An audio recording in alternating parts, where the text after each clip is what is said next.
ძალიან საინტერესო არის ლუკას სახარევის მეათე თავში მოთხრობილი ისტორია ეგრეთ წოდებული კეთილი სამარიტელის შესახებ.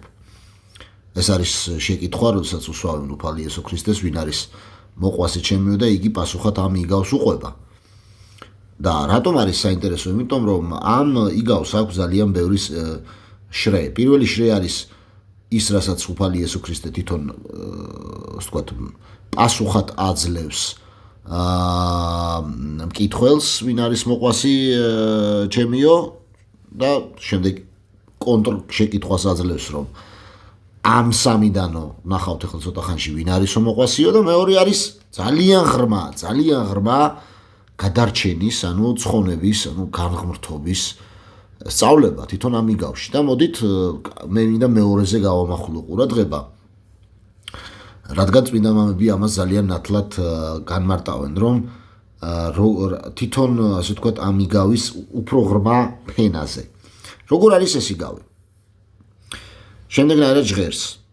მიუგო იესომ და უთხრა: ერთი კაცი ჩადიოდა იერუსალიმიდან იეროქოში და ავაზაკებს ჩაუვარდა ხელში, რომელმაც გახადეს მას და დაჭრეს. წავიდნენ და დატოვეს ცოცხალ მკვდარი. და შემთხვევით ერთი მღვდელი ჩამოდიოდა იმ გზით და ნახა იგი და გვერდი აუარა. და ასევე ლევიანიც იმყოფებოდა იმ ადგილას, მივიდა და ნახა და გვერდი აუარა. ვიღაც სამარიელი მიემგზავრებოდა, მიადგა მას და ნახა იგი და შეებრალა. და მივიდა და შეუხვია მას ჭრილობები, დაასხა ზეთი და ღვინო, შესვა იგი საკუთარ სახედარზე და მიიყვანა იგი სასტუმროში და იზრუნა მასზე. მეორე დღეს, როცა გამოდიოდა, ამოიღო 2 დინარი და მისცა სასტუმროს პატრონს და უთხრა: იზრუნე მასზე და რაც ზედმეტი დაგიხარჯება, როცა დავბრუნდები, მოგცემ შენ. აი ასე ჟღერს ეს იგავი. და წმინდა მამები განმარტავენ უფრო ღრმა შრეს, ვიდრე უბრალოდ მოყვასის განმარტებაა. ისინი ამბობენ ესე, რომ ერთი კაცი ჩადიოდა იერუსალიმიდან იეროქოში, ეს ერთი კაცი არის ადამი და ზოგადად კაცობრიობა ადამში, რომელიც იერუსალიმში ცხოვრობდა. იმიტომ არის ასე ვთქვათ მოთხრობილი, რომ იერუსალიმიდან ჩამოდიოდაო. ნახეთ, ჩადიოდა. რას ნიშნავს? ეს არის ის მომენტი, როდესაც ადამმა და ევამ უღალატეს ღმერთს, დაარღვიეს მისი მცნება, გნოსტიციზმში ჩავარდნენ, იმიტომ რომ აკრძალული ცოდნის განღმრთობის, აკრძალული ცოდნით განღმრთობის ხიდი შეჭამეს და აქედან გამომდინარე თავისი ნებით იერუსალიმიდან ჩამოვიდნენ იეროქოში.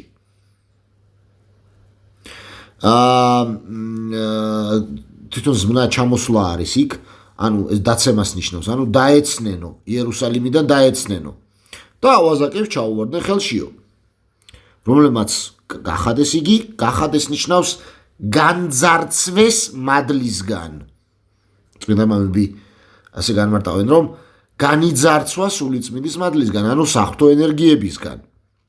დაჭრეს, ვთქვათ, რას ნიშნავს დაჭრეს, ხო?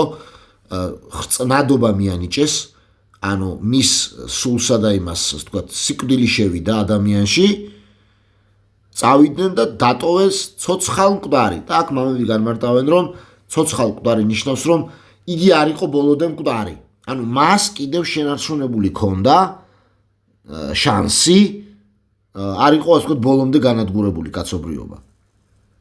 შემთხვევით აგრძელებს იგი. ერთი მღვდელი ჩამოდიოდა იმ გზით და ნახა იგი და გვერდი აუარა. ასევე ლევიანიც იმყოფებოდა იმ ადგილას, მივიდა და ნახა და გვერდი აუარა. ესენი არიან წმინდა მამების განმარტებით ძველი აღთქმის საქმეები. ხელშეწირვა მღვდლების ძველი აღთქმის, ლევიანელების, მოგეხსენებათ ლევიანელები ტაძრის ისინი იყვნენ მოღვაწეები, ხო, იმ ძველი აღთქმის ტაძარზეა საუბარი და გვერდი აუარეს. რას ნიშნავს გვერდი აუარეს? ნახესო. აქ სიტყვა ნახეზე არის ძალიან დიდი განმარტება წმინდა მამებში. ნახეს ნიშნავს, რომ რაც შეეძლოთ გააკეთეს, იმას ქნეს, რა ქვია, უბრალოდ კი არ დახედეს, იმოქმედეს მათ. მოქმედება საქმეებით იმოქმედესო, ანუ საქმე ძველი აღთქმის საქმეება, რჯულის საქმეები აღასრულესო, მაგრამო არაფერი შედეგი არ იქნა. ანუ გვერდი აუარესო. შემდეგ იგი აგზელებს და ვიღაც სამარიელი მიემგზავრებოდა, მიადგა მას და ნახა იგი და შეებრალა. სამარიელი არის განკაცებული უფალი იესო ქრისტე, თავის თავზე საუბრობს. რატომ სამარიელი? სამარია იყო ასეთი ადგილი ახლოს იმასთან, იუდეასთან, რომელიც იყო ხალხით სამარიელები დასახლებული, რომლებიც მტრები იყვნენ, რელიგიური მტრები იყვნენ იუდეველების. მათ ერეტიკოსები იყვნენ, რაღაც მათ სწამდა ძველი აღთქმის რაღაც ნაწილი, მოსეს რჯულის ნაწილი, მაგრამ ებრაელები მათ მიიჩნევდნენ მტრებად, ისეთ დონეზე, რომ ებრაელი არ დაელაპარაკებოდა სამარიელს, გზაში შეხვედროდა. აი ასეთ დონეზე. რატომ უწოდებს თავის თავს სამარიელს? იმიტომ რომ ებრაელები მას არ დაელაპარაკნენ. და უარყვეს იგი და ერეტიკოსად მიაჩნდათ იესო. ამიტომ წინასწარმეტყველებს უფალი იესო ქრისტეს თავის თავზე და ამბობს, რომ მე ვარ ის, ვისაც უარყოფთ თქვენ, ებრაელებს ეუბნება. ებრაელებს ეუბნება ამით, რომ მე ვარ ეს სამარიელი, რომელსაც თქვენ უარყოფთ. მაგრამ ეს ამ სამარიელს შეებრალა კაცობრიობა. უარყოფილს შეებრალა კაცობრიობა. მივიდა და შეუხვია მას ჭრილობები. როდესაც წმინდა მამები განმარტავენ, აქ იგულისხმებენ ათლობა ჭრილობების შეხვევაში და დაასხა ზეთი. აქ იგულისხმება მირონცხება, ზეთით მირონცხება და ღვინო. აქ იგულისხმება ზიარება. და შესვა იგი საკუთარ სახედარზე და მიიყვანა იგი სასტუმროში და იზრუნვა მასზე. სახედარზე შესვა და სასტუმრო არის ახალი აღთქმის ეკლესია. ეს არის ეს ეკლესია, ის სახედარი, რომელზეც თვითონ იჯდა, რომლითაც იგი შევიდა იერუსალიმში, დაბრუნდა იერუსალიმში. საიდან წამოვიდა ადამი? იერუსალიმიდან ჩამოვიდა იერიქონში. სად დაბრუნდა სახედარით უფალი იესო ქრისტე? იერუსალიმში დაბრუნდა. რო დაბრუნდა იერუსალიმში, სად მივიდა? ტაძარში. სად მიიყვანა დაჭრილი ადამი და ევა? მან სამარიელმა სასტუმროში. რა არის სასტუმრო? ტაძარია ახალი.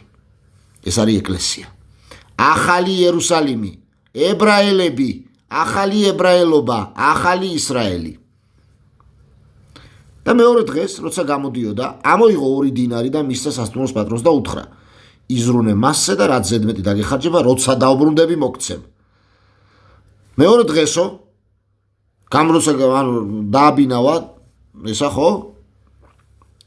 მას მისცა 2 დინარი, ეს 2 დინარი არის ახალი აღთქმა და ძველი აღთქმა. ერთობლიობაში. ეს არის მთელი ბიბლია. ბიბლია და უთხრა სასტუმროს პატრონს: იზრუნე მასზე, რაც ზედმეტ დაგიხარჯება, როცა დაუბრუნდები მოგცემ. იზრუნე მასზე არის გააგრძელეთ მკურნალობა პროცესი მკურნალობისა. აი ეს არის გამოხსნა, ეს არის ცხონება და არა ის, რასაც პროტესტანტები აცხადებენ, რომ ახლა ერთხელ ირწმუნე უფალი იესო ქრისტე და მიიღე შენს მაცხოვრად და დასრულდა. არა, მკურნალობა უნდა გაგრძელდეს სასტუმროში, ანუ საავადმყოფოში, ანუ ეკლესიაში. რითი? იმით, რითიც თვითონ უმკურნალა. რითი უმკურნალა? ზეთით, ღვინოთი, ანუ იმ საკრამენტებით, რომელიც დღესაც აღესრულება. თქვენ თუ ლოცვაზე მიხვალთ საღამოს, ვესპერებს ეძახიან, ვესპერი არის, ანუ წინადრის ჟამნი, ჟამნისისა, აუცილებლად ზეთს გასწრებენ. და თუ აღსარებას ჩააბარებ, ანუ იმას იზავ, სახვე ჭრილობებს შეიხვევ, შენი ცოდვებისგან მიყენებულს, რომელიც მოგაყენეს ავაზაკებმა, შენ დათანხმდი, იმიტომ რომ ისევ წამოხვედი იერუსალიმიდან, შენ ისევ მოგიწევს აღსარების თქმა, ანუ ისევ უნდა შეიხვიო ჭრილობები. და შემდეგ სასტუმროს პატრონი, ანუ ეკლესიის ეპისკოპოსები მღვდლები, ვისაც ჩააბარა შენი თავი ჭყალებში სამარიტელმა უფალმა იესო ქრისტემ, დაგალევინებს ღვინოს, ანუ გაზიარებს და გაგრძელდება შენი მკურნალობა. როგორ ეუბნება სამარიტელი იმას? იზრუნე მას და რაც მეტი დაგეხარჯება, რაც ზედმეტი დაგეხარჯება, როცა დავბრუნდები მოგცემ შენო. დავბრუნდებიო, რა თქმა უნდა.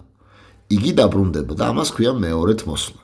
დიახ, საბჭყალებში სამარიტელი უფალი იესო ქრისტე დაწუნებული ებრაელების მიერ დაბრუნდება და ეპისკოპოსებს, მღვდლებს, ღვთისმსახურებს აუნაზღაურებს თავის შრომას ათმაგად. ეს არის საოცარი ისტორია სამარიტელი, კეთილი სამარიტელის შესახებ, ღრმა დაფარული სიმბოლური სწავლება უფალი იესო ქრისტეს და ეკლესიისა, გარდა იმისა, რასაც ბოლოს თვითონ ეუბნება ეკითხება უფალი, ამ სამთაგან ვინ გონია შენ მოყვასი მისი და ვინც ხელში ჩაუვარდა ავაზაკებს, მან თქვა, ვინც გაიღო წყალობა მის მიმართ, უთხრა მას იესომ, შენც გააკეთე ასევე. აი ამის გარდა, ეხლა რაც ვისაუბრეთ, მთელი გამოხსნის საიდუმლო, მთელი ადამიანის დაცემის და გამოხსნის, განღმრთობის საიდუმლო და ესქატოლოგიური ხედვა, ანუ მეორედ მოსვლის ხედვა არის ჩაქსოვილი ამ იგავში. მადლობა ყურადღებისთვის, იმედია საინტერესო და სასარგებლო იყო. ნახვამდის.